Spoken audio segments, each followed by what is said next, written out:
you, it's me.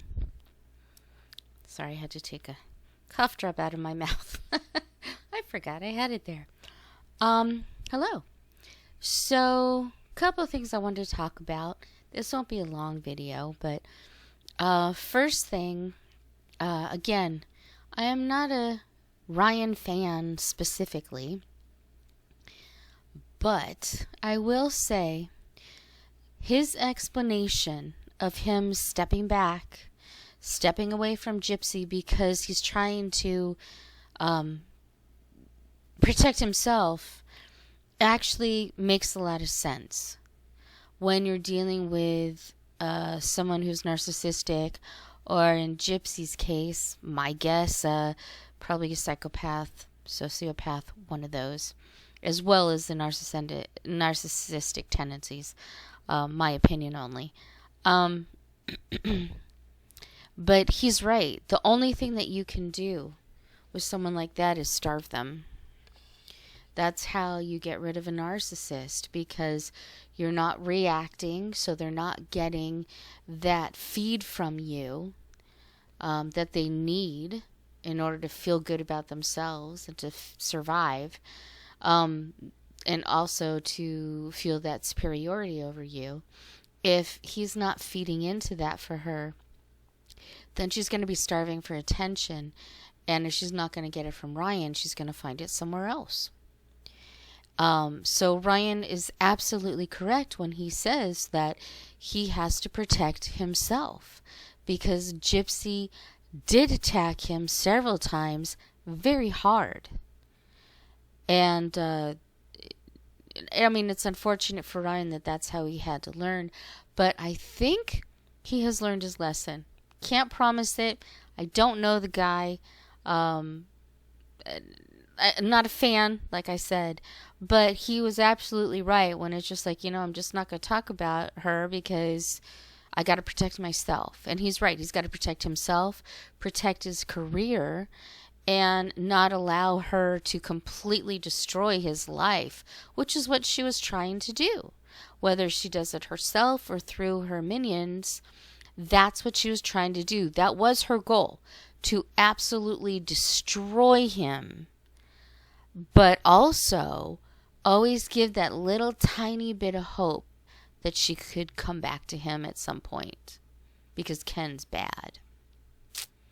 And I'm glad that he seems to see that now, and good for him. It's, if you have suffered at the hands of a true narcissist, it is not fun, and it puts you at a very low point, and you feel miserable. And when you get out of the relationship, you don't immediately feel better. You feel even more miserable, because it's the narcissist will train you to believe everything that they say, that they are the world, they are the sun, they are the light in your life, and without them you won't survive. And when even though you need to make a clean break, it's really hard to do, because they do exactly what Gypsy did to Ryan. They will send a text or, hey, thinking about you, and then they wonder why you text back, but that's where they get their feed from. It's all a little game to string people along in case you need them for something else. But good for Ryan. Hopefully he did cut that string and he's done with it, and he'll be so much better off for it. But it takes time to heal. It really does. It may take more than 6 months or a year or a couple years. It takes time, because the damage that a narcissist can do is so detrimental to your peace, to your inner peace, and it can take a while to repair. So I hope he's doing that. I hope he's on the mend. It does take time, but it does get better. So I hope he knows that and continues on the path, and not talk to her, not feed into any of her bullshit. I hope so. And I don't dislike Ryan, so I'm very neutral, I guess, on him now. But I still hope for the best for him. I hope, things work out for him. It's, again, dealing with somebody like that is really tough. So I'm glad he's got out of it. I hope it's permanent. He just has to continue to work hard at it. And I think he'll get there. I hope he does. I really do. I hope the best for him on that. Now, we're going to Gypsy and her oopsie doopsie, she's so quirky videos. Oh, God. I just want you to know that all these videos are intentional. They're intentional. They're made intentionally for you to pay attention to how, oh, she's so silly. She's so stupid. Oh, my God, look what she's doing now. Oh, she's so quirky and funny. Oh, she's just like everybody else. That's what she's trying to go for. She's doing it really badly, by the way. But that's what she's trying to go for. She's putting up, the baby's blowout. Look at my arm. I mean, come on. And then talking about farts, giggle, ha ha. And the newest one is, I'm going to buy so much stuff for my hair, even though I'm broke, and really mess it up. So I have to go to a salon. Sure. Yeah, because that wasn't intentional. That wasn't what you were going to do, right? That you weren't going to intentionally buy a whole bunch of stupid stuff and mess your hair up so you have to go to a salon. That wasn't intentional. No. Of course it was. Of course it was intentional. And was it Night Convos? Well, she's a video that I was watching it on. She had made mention that it's interesting how when she wants Ryan's attention, she goes brown, and when she wants Ken's attention, she goes blonde. It's interesting because it seems like everything she does has intent. And all those oopsie doopsie, I'm so silly videos are just to steer clear of what we really need to be paying attention to. And what is that we really need to be paying attention to is the Omi TV stuff. We need to pay attention to what she thinks she's doing in private, but isn't. Because she is definitely trying to coerce people of a certain age to do naughty things with her and Ken. And also, you notice, maybe you didn't, maybe you did. If you saw the video, you probably noticed this. But Ken was doing the signal with the two fingers. You noticed Gypsy. She was just smiling. She was just waving. She look over at Ken and then look and smile. That's a setup. In case you didn't realize that, she did that on purpose so that if she's questioned later, she can say, oh, I don't know. I didn't even notice that Ken was doing that. I honestly didn't even see that. I was just there to talk to people and make friends. That was a setup. Look at everything she does. There's a setup. There, if you listen really carefully, even on her television show, she talks about, oh, it's so hard to do all this stuff alone. And Ken is like, what are you talking about? I'm right here. But you notice she's still playing that, yes, but I do so much of it alone. It's really hard. It's really hard to do things alone. And she kept playing that up throughout the whole series. And I can't help but think that she's setting it up so that she will be a single mother. And maybe she's setting that up for another guy. It's quite possible. She seems to want to mimic the relationship that she had with her mother. And it was just the two of them alone fighting the world. And of course, her whole life, practically, was spent being the center of attention, everybody paying attention to poor little Gypsy, and her mother taking care of her. Except for she's not her mother. I'm not sure exactly what she's looking for. She is looking for people to take care of her still, because she doesn't want to do it. But the thing is I don't think like a, in my opinion, narcissist, sociopath, psychopath, one of those, in my opinion. So I can't always see the full picture. I mean, I didn't even see the full picture with the Omi TV thing. It took me a minute to like catch on to, oh, I see what's going on, because I don't think like that. Naturally, I don't think like that. And even when studying somebody like Gypsy Rose, I still sometimes, it takes me a bit to like make the connections, because I don't think like she thinks.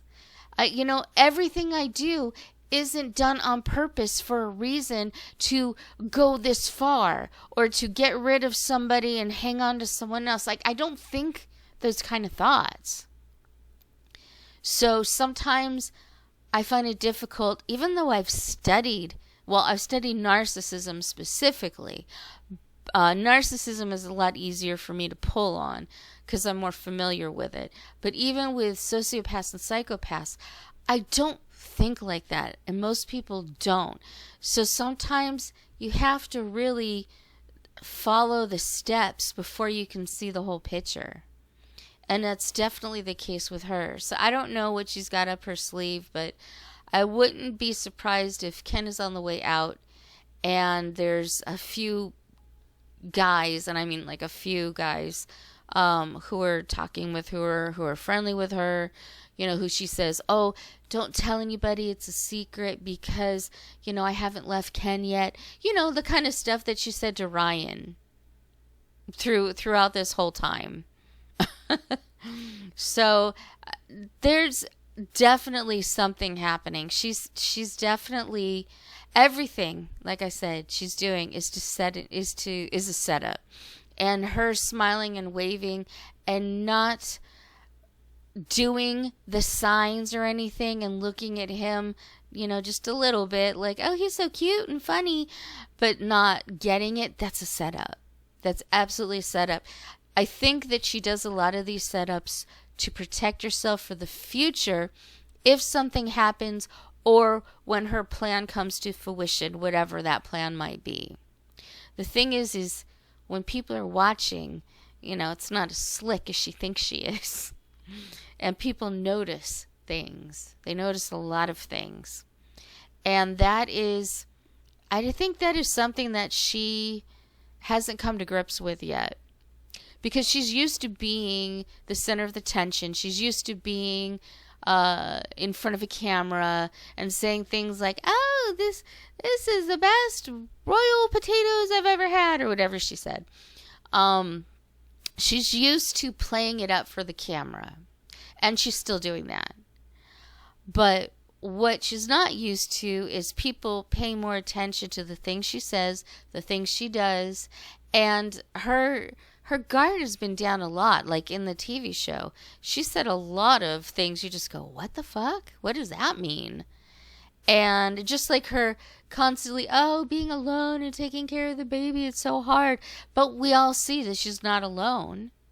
We all see that there's a whole family, including Ken, who's there taking care of the baby. I mean, she's taking care of the baby alone, yet she can travel to Los Angeles and travel to Florida and go out and have fun with friends and party it up. She can do all these things, but she's watching her kid alone. Is she saying that she just leaves the baby by herself and goes and does these things? Of course not. But she's setting it up for something. That's why I think a lot of people, including myself, are just waiting for June 24th to pass to see if she is off parole and to see what she does with it.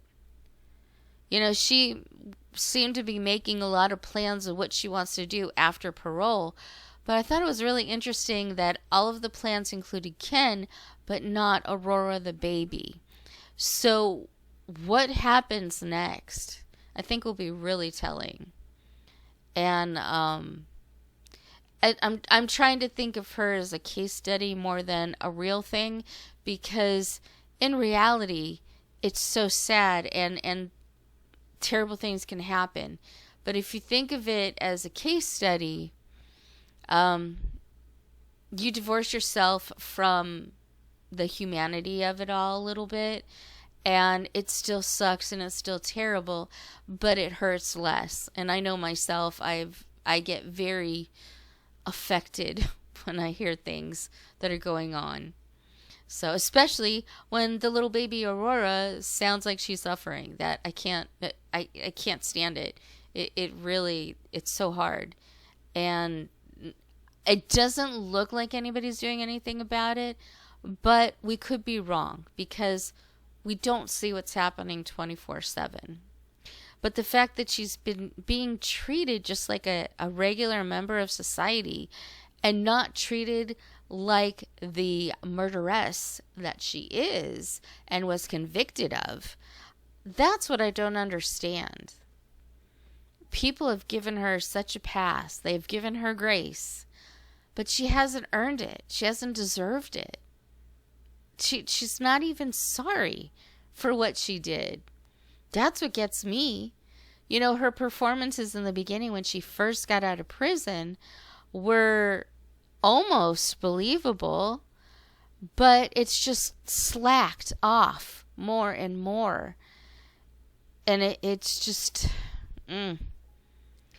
I'm curious to see what happens. Again, I hope and pray that nobody actually gets hurt, at least physically. Emotionally, mentally, you can sometimes repair that over time. Not always, but I just like you all, we worry about the baby, and I don't know if I worry about Ken. I don't particularly like him, but she's definitely kind of setting him up just in case. And in that way, I kind of feel sorry for him because he just doesn't see it. He just doesn't see who she really is yet. And I hope he sees it before she destroys his entire life, like she tried to do with Ryan. So, again, I guess we'll just have to wait and see. But anyway, I just thought I'd throw out those things. I hope Ryan continues to heal, like for real this time. And, thinking about Dee Dee, thinking about Nick, thinking about Stephanie, Nick's mom. There's already been 3 casualties. And I don't want any more. Anyway, that's all I gotta say.